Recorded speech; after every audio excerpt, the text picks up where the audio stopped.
Hey everyone, and welcome to my YouTube channel. My name is Justin and this is my very first YouTube video. So today we're basically just going to be taking a look at my 2000 Yamaha R6 that I've recently picked up. Well, not recently, I got it maybe a month or two ago, and I've just been, sort of breaking it down and taking a look at everything on it. In the beginning I wasn't going to document or record any of this. I was just going to chip away at it in my garage, but I figured it would be something nice to do for myself. And after a little bit of YouTube and Google research, I found that there are some videos on R6s, but typically the newer era of R6s and not the old first sort of generation ones. So I figured this would be nice to do, and maybe there'll be some people out there who will appreciate it. But yeah, let's get into it. Let's have a quick look at the bike and go over everything that I've done so far. And yeah, so this is pretty much the bike here. I've completely stripped off the fairings and everything. I had all the fairings with it, but I've just broken it all down just to take a look at everything, because it had some issues with it. It had some wiring issues. It didn't have the rectifier connected up or anything like that. So all the plugs here and traveling down basically to the stator on the engine were pretty much all melted. All the fairings are over here, so excuse the mess. We've just been reorganizing everything in the garage, so I hope to have it all looking a lot tidier for the next videos. Here's the headlights. We got the front fairing, but it's got some damage to it and everything, and it's not really my style. I've already picked up another fairing kit, but that'll be later revealed in future videos. But yeah, pretty much going to change all the lighting. I do have the circle lights. This is the first generation R6, so it comes with this big sort of round light, and then you've got the second generation that has these round ones here. I'm more of a fan of these ones, so with the new fairing kit I have, it does have the mounting bracket for these lights, so I'm going to try and customize it and basically get it all to fit in. Other than that, I've just I've taken it all apart. I've just been looking at all the wiring on it, because these are pretty well known for having wiring issues, which I have noticed with all of that. I've picked up a few other little things. You can sort of see here that it's sort of broken through and you've got exposed wire there and whatnot, so I've unplugged that just so I can remember to come back and fix up that wiring there. We got some little things like this that I could probably just sand that out. It's not too deep, and then just repaint over it. If that doesn't work, I can just get a whole new casing. The chain as well. The bike's been sitting for basically 3 or 4 years. I mean, I should probably give you guys a quick rundown on the history of it. So basically, I purchased it off my uncle for $2,500. There are ones out there that are a little bit more expensive in a bit better condition, but this one sort of appealed to me a bit more. It needs a little bit of work, which was sort of the appealing part. I guess I can just break it down and make it something for myself and just build it back up, and at least then I get to learn about the bike and know all the ins and outs and just build it back up to my standard basically. So yeah, the chain, that's all like rusty. I did give it a bit of a grease just to see what it would come up like, but yeah, it definitely needs changing. I've got a new chain and a new sprocket kit, so I'll be changing the front and the rear sprocket and the chain. the new sprocket that I have for the front is a 15 tooth one, so it's basically better for like your track days and your mountain riding. So it'll basically give you that quicker acceleration out of corners, or if you want to have those cheeky days where you want to do some wheelies and whatnot, the 15 tooth is definitely better for that sort of riding style, because it allows for that better acceleration down low end, but you do lose a little bit of top end speed. But yeah, if you're a track person or someone who rides on the mountains, then the lower tooth front sprocket is definitely the way to go. Needs tires too, because the last person who owned it before my uncle, basically it was either him or the person before him, basically just mistreated it. Just didn't take care of it very well. Didn't do the maintenance very well. When I got it, there was a bunch of bolts that were just missing or loose on it. Just a bunch of things that were very questionable, I suppose. But yeah, it basically needs a complete teardown to, not the engine. It starts up and runs fine. I've already tested all of that, but everything else will basically just need a fresh start, pretty much. I've already replaced the battery. I've already replaced the fuel filter. I've done the air filter already as well, and the spark plugs. So it's got basically 4 in there.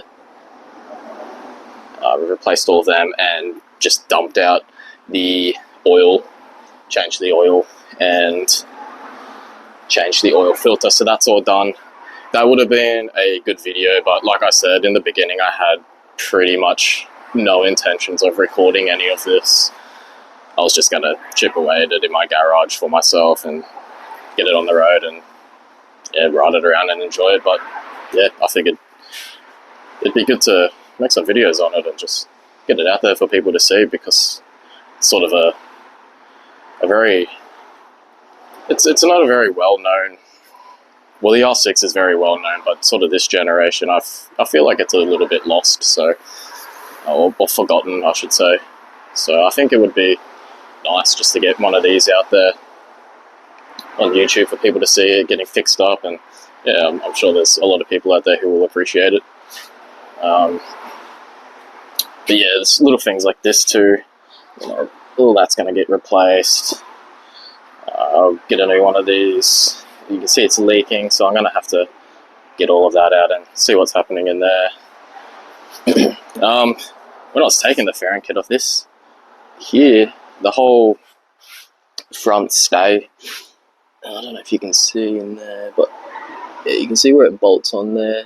When I was pulling it off, I just very lightly grabbed it like that and gave it a tiny little tug, nothing serious. I was basically just grabbing it to get the air filters out, and just simply forgot about them. But like I said, I didn't pull it very hard and it just snapped away on me. So you can see it's just made out of sort of cast aluminium or something, so it's very powdery, sort of brittle,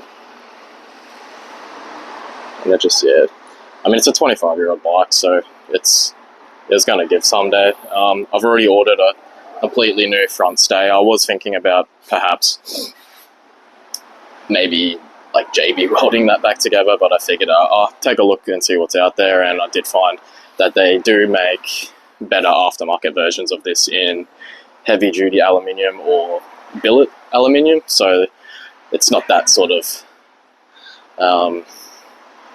powdery sort of cast style metal that just is very brittle and breaks away. But yeah, today was basically just to give you guys a quick look and basically tell you what I've been doing. I do have these I'm going to be doing all the lighting and rewiring all of that. I do have all of the new HID lights set up. I've plugged one in. It's basically this whole system that you order just plugs into itself, and then it utilizes the, oh geez, where is it? It basically just utilizes the plug on the bike. So the plug that's on the harness of the bike, just, this is the old globe, it'll just plug into that. So yeah, this whole unit will just plug all into itself, and then it has another plug coming off it to plug into the harness of the bike, and it just plugs straight into that, and you turn it on, and it's just working. It's all plug and play. It's awesome.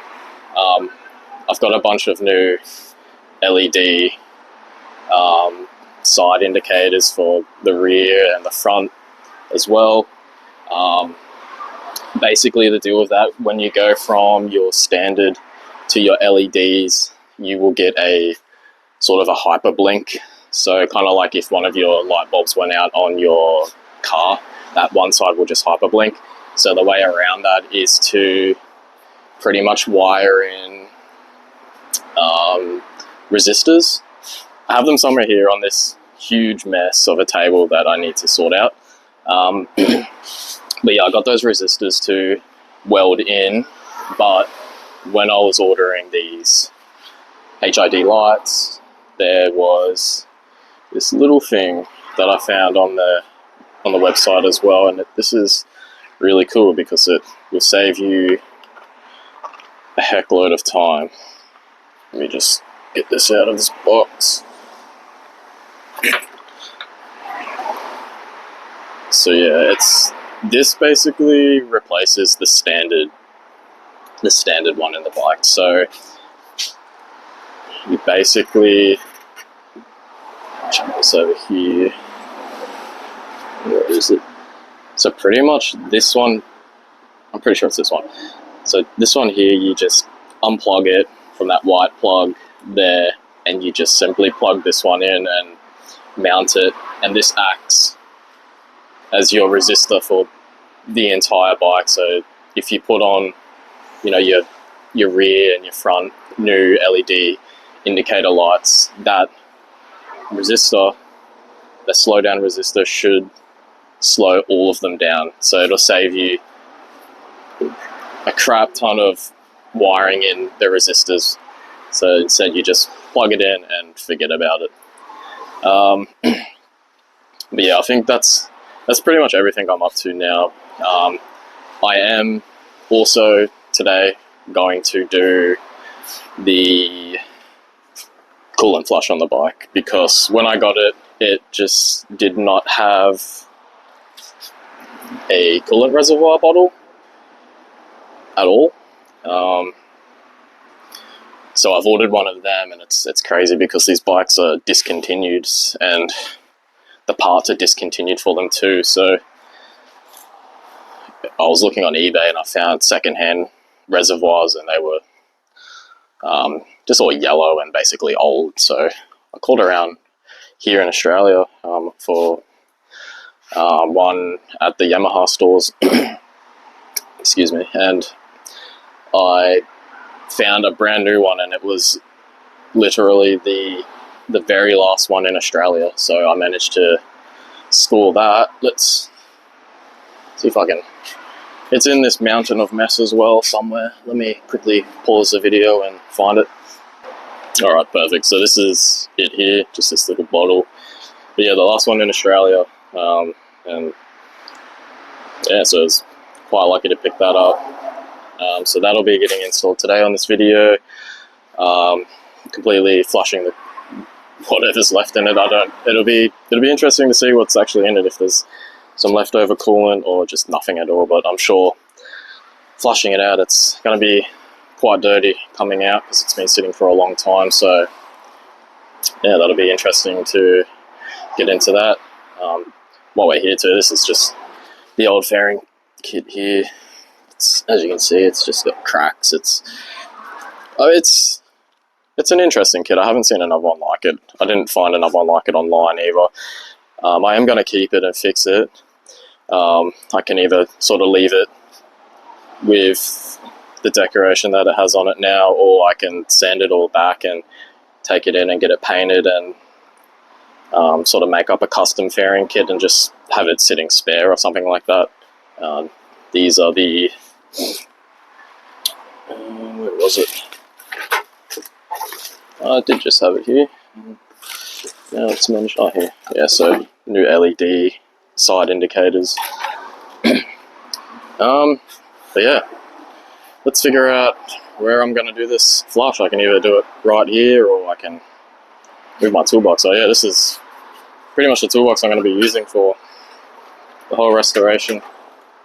It's basically got everything I'm ever going to need, really, with only small things here and there that I'll need to buy in the future, but that'll be the starting point. But yeah, let's get into it, and let's either move this outside or figure out what I'm doing.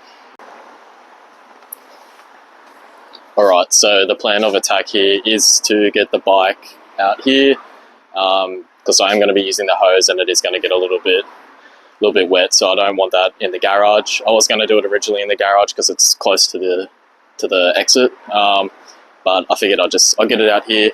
It is sort of raining on and off today, so hopefully I can get it done before it starts bucketing down again, get the bike back inside, and yeah, sweet. Let's hack into it.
I've got those new headlights still sort of installed in there, and it's sort of raining a little bit.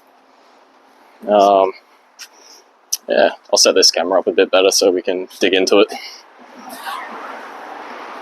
So pretty much the aim for this is to get the reservoir back on here.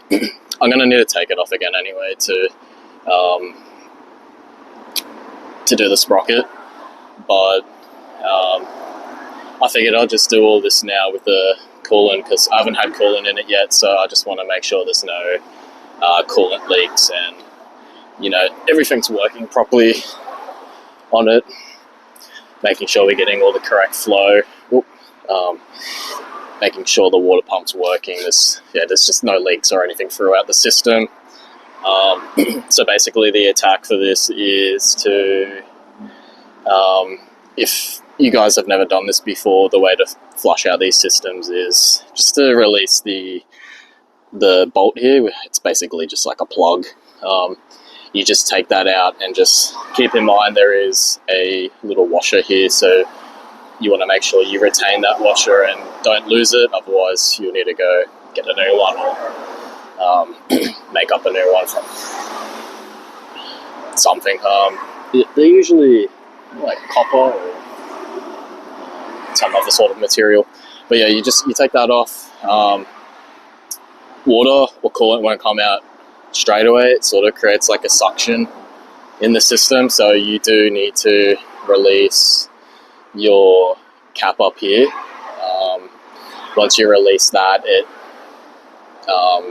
that suction that it's created will basically disappear, and this then will start releasing the coolant or water. So basically, yeah, I'll go get all the tools we need, and we'll get this little plug off here and we'll get into it again. So pretty much for this one on the 2000 and sort of the nearer, I think it's 1998 to 2002 or 2003, all these R6s are the same. So I'm just using a 8mm socket on a quarter drive. You don't need much tension, it's only small. But as you can see, there's already a bit of coolant coming out, so that's better than I expected. I might go get a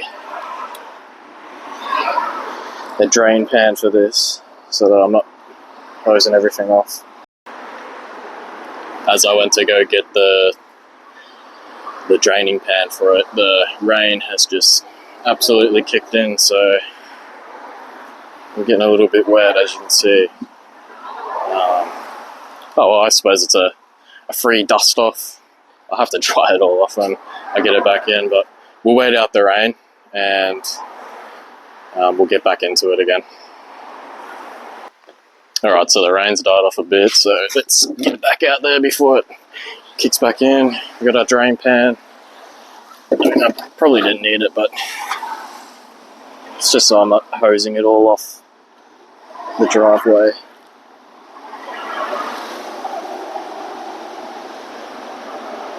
Alright, so get that 8mm again. Apologies for the noise as well. I live right next to a main road, so it's quite noisy. It's good that there's nice green coolant coming out of it. I was expecting it to be very dirty water, so this is good. Look at that. Get this off as well. We'll take a look at the condition of this. I think the last time I looked it was about ready to go. But yeah, so it's already breaking off some plastic, so I'm gonna need to get a new cat that's pretty much had it. But it'll do for now until I get a new one. Let's get this completely out.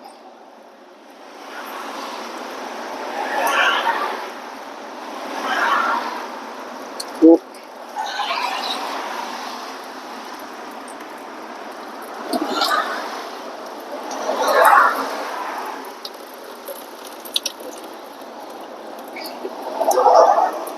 It's really clean, probably didn't even really need to flush it, but it's been sitting for a while, so gotta get it out.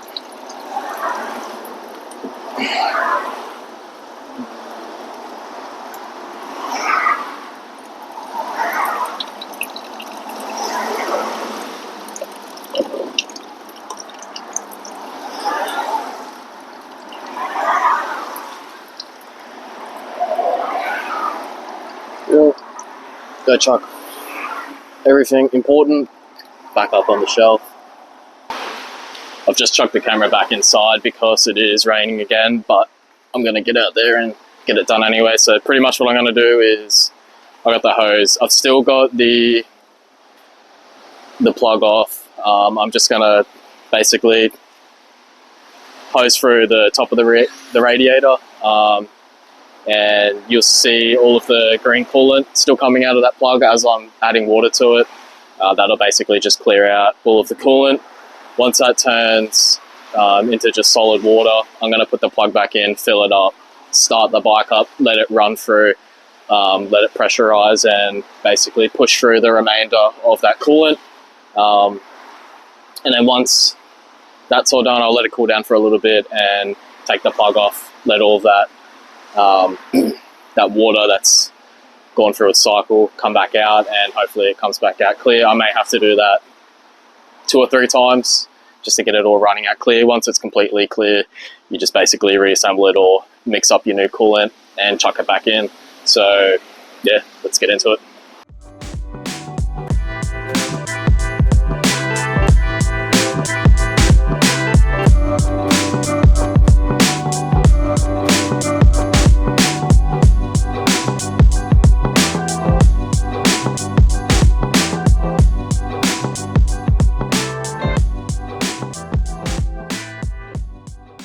Now that water coming out now is basically clear. Grab the camera and give you guys a quick look at it. So as you can see now, I'm just basically putting a little bit in. Whoop, not that much, just a little bit. And then as you can see, the water now is coming out clear. So now we can put that plug back in and fill it up, start the bike up, let it heat up and run through its cycle to push out the remainder of that green coolant. Cool. Let's get into it.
Let's get the keys in it, start it up, let it warm up.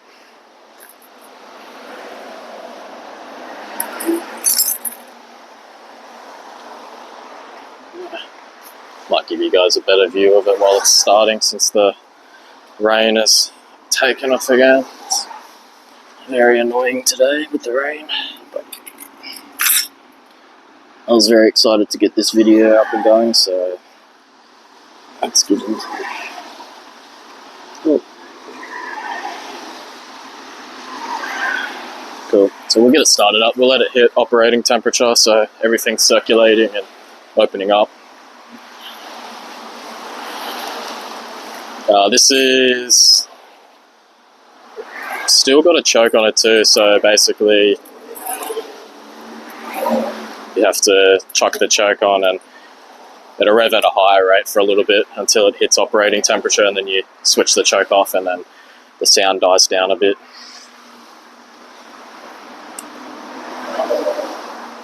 Make sure we're in neutral. Yep.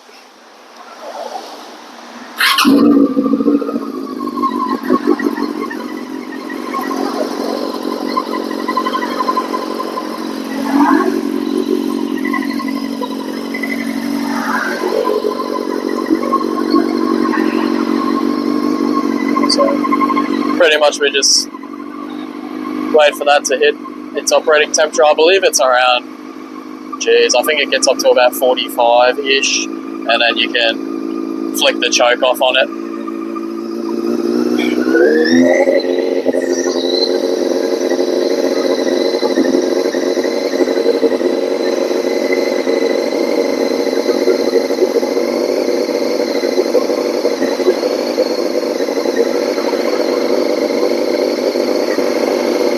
Once it's all warmed up and everything, I'll give it a little bit of a rev bomb as well for everyone.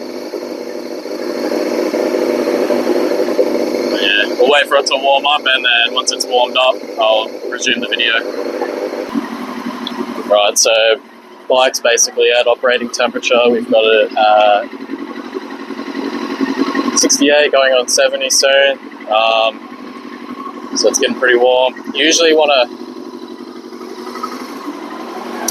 feel just around the radiator area, just to make sure that it's, you know, getting all warm and all that sort of stuff. And once a bike feels warm to the touch,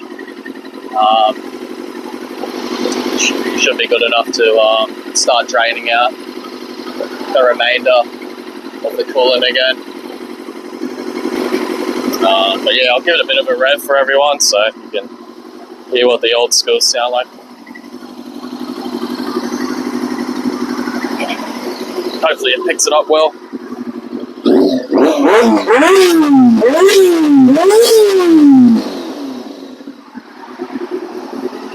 Yeah, these things are insane. They got 18,000 RPM. It's absolutely ridiculous. I was probably only around 10 or 12 just then. But yeah, we'll turn it off and we'll get back to dumping out the remainder of that coolant. I shouldn't need to use the pan anymore. It's mostly just going to be water, and I'll just hose off whatever comes out, and then yeah.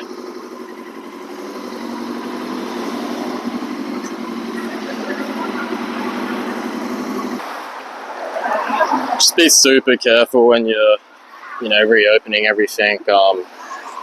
Obviously, just let it cool down for a bit. I actually didn't have this cap on the whole time through. I forgot to put it back on, but that's alright. Yeah. A little bit of pressure releasing out of it. I'd recommend chucking on gloves for this, but I'm a little bit silly, so no gloves today. Just this one, be very careful of, because it does spit out a bit. Probably be wise to get out of its line of sight. Just let it trickle out like that, like that there. No, it's not too hot, it's sort of just warm. It is hot, but it's not boiling. So as you can see, that's got the very slightest tinge of green to it, so I reckon drain this out, fill it up one more time, start it up again, and we should be good to go.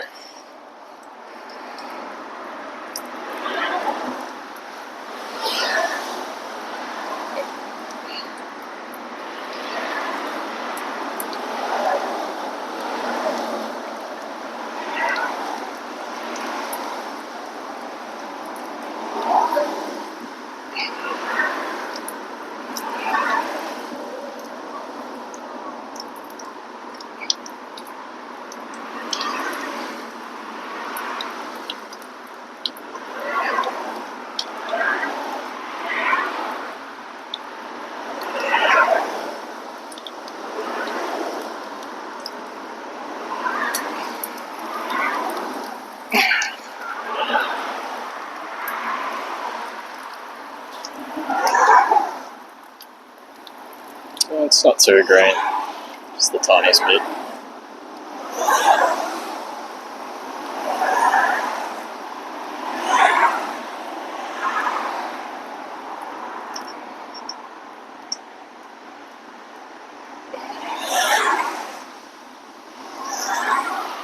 Cool, we'll chuck that in, we'll do one more round of that, and that should be good enough.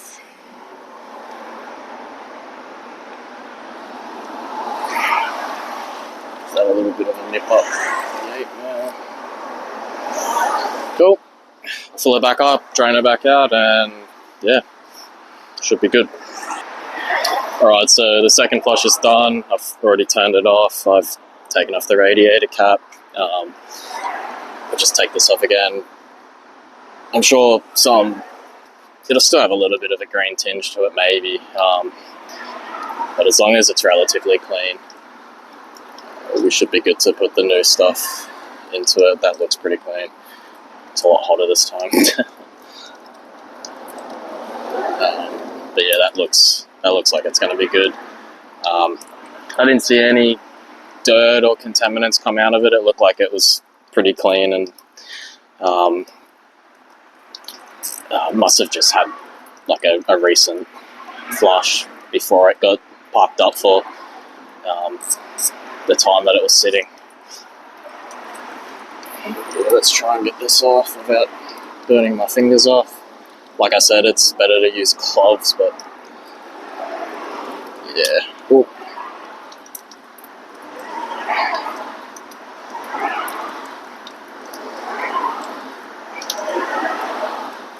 It's not too bad, like it's getting towards boiling. But it's good enough for me to get a couple of turns before it starts to burn. Steamy.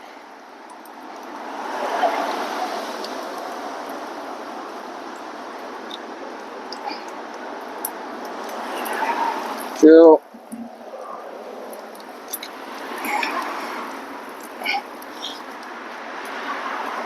I'm happy with that. That's pretty clean. It looks a lot greener on camera, but it's pretty good. Cool. We'll get over there and we'll mix up some green coolant. I've basically just got a bottle of green coolant again, concentrated, so I've got a clean bottle. I'll just mix it up in here. Once this is done, I'll grab myself a funnel if I can find one in this pigsty of a garage. But yeah, once it's all mixed up, you basically just chuck it all in there, fill it up, fill up the new reservoir I have too, so I need to chuck that back on. And then yeah, once it's all basically reassembled, I'll start it up again and let it run through and get out any air bubbles that may be in it.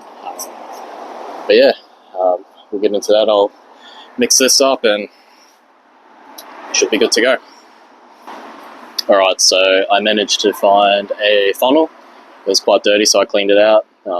Yeah, just make sure they're always clean before you start mixing stuff, because you don't want to add any dirt or any other contaminants to it to block up your coolant system. But yeah, found one of these, so 5 points to Gryffindor.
The reservoir, and I'll get all that set up to the bike and get all this in there, and happy days. Alrighty, so I've got the coolant reservoir ready to go in. I've got the bolts to go into the bracket here. Well, I've got one of the bolts to go in here because this one here is threaded, and this one, oh no wait, I'm mistaken, this one down here is threaded too. So never mind, we can chuck both of them in. But like I said, I'm going to need to take it off anyway to get this sprocket, but this is just to get all the coolant system working properly and test it out. So yeah, the bolts that we're using came with the coolant reservoir. They are 10 mils. So we'll get all of that happening.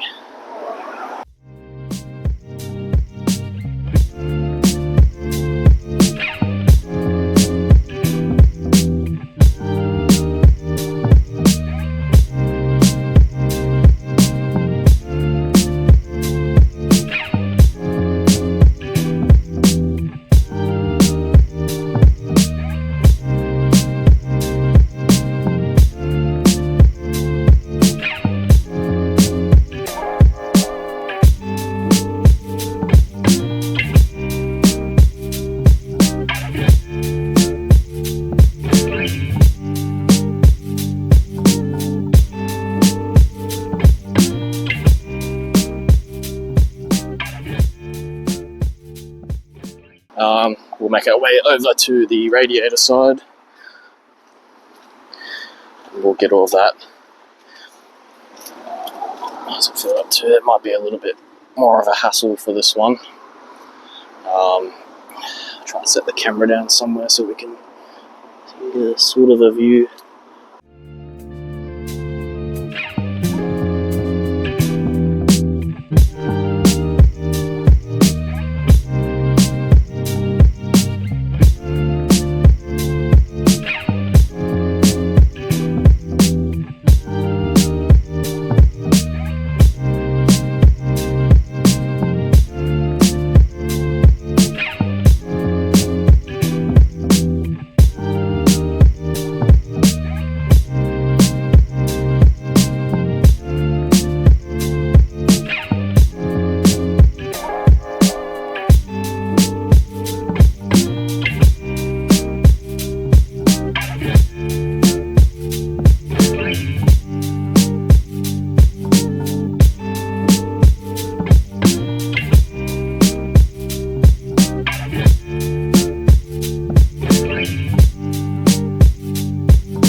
the spill there.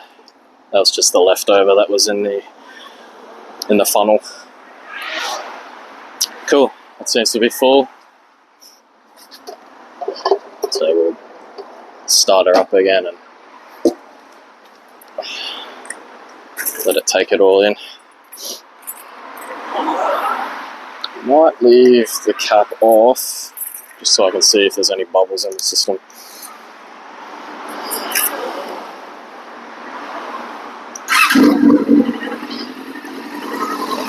Cool. We'll let that sit. We'll let it warm up again because it's dropped back down to 57.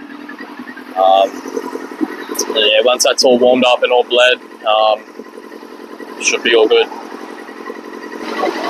So you can see in there, it's taking it all down. I'll fill it back up a little bit. It probably only take a tiny bit more, and then we'll let it sit again. Yeah, so it didn't take much at all, just maybe like 100 mil or something like that. But pretty much what you want to look out for is just big bubbles. Like if it's bubbling a lot, then it's got some air in the system, and you want to let it bleed itself out. But otherwise, this is looking pretty good. I'll wait for that to drop back down again, and I'll just chuck the cap back on, and that should be perfect. I'll let it run for a bit with the cap on, and it should be good. If it keeps its temperature and holds its temperature for a little while, that should be fine. But if you find it's spiking in temperature after you've done one of these coolant flushes with new coolant, then you've just got an air pocket somewhere, and you just need to bleed it out. But bikes are usually pretty good for this. They just bleed themselves out quite quickly, or they just don't get any air pockets. Yeah, once that's all done, I'll resume the video. You can see here it's taking heaps in, and it's also bubbling a little bit, so I won't chuck the cap back on just yet.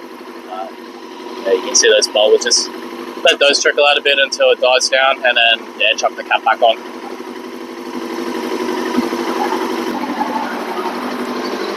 So we've got it at 85. It seems to be staying around that area, which is good. That's basically what it was staying at before I'd done the flush anyway. Yeah, it seems to be idling good. I've chucked the cap back on because the bubbles basically, they stopped. And whatever other coolant it'll need, it can now take it from the reservoir. Once that goes down, once it takes what it needs out of that and goes down, I can just fill it back up from there, which is great. Yeah.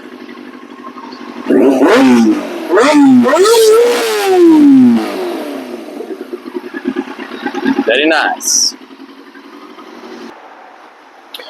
Alright, so that's pretty much all done. It stayed at its operating temperature. It's running good, idling good. We'll basically just pack it all up now, get it all back inside, and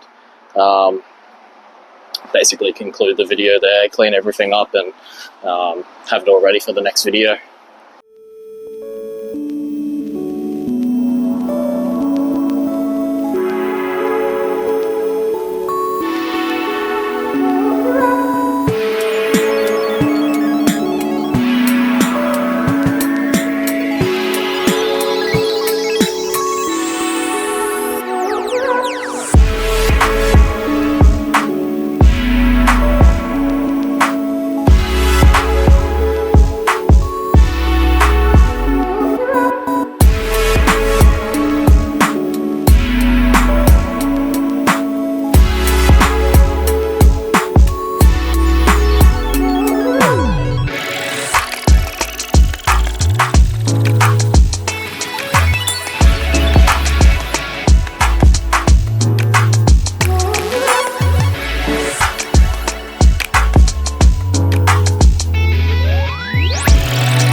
Alright, so that's all done.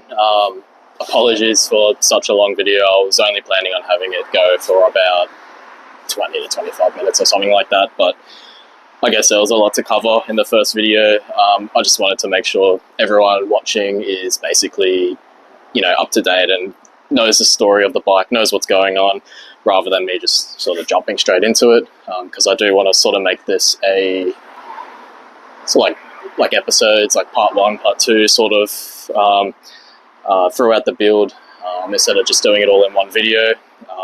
Something that people can follow along on, because I know that when I watch these types of videos online on YouTube for car restorations and bike restorations, I don't know, I find it more intriguing watching it in parts, because it's sort of like a little mini series you just follow along with, which is cool.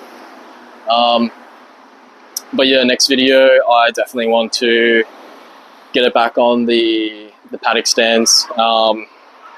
Basically take that reservoir back off and have it sitting, and get that chain and sprocket off, the rear wheel off, and replace all of that. I do have all of that inside ready to go, but that'll basically just be for the next video, which I intend on getting up quite quickly. I'll try to do at least 1 or 2 videos a week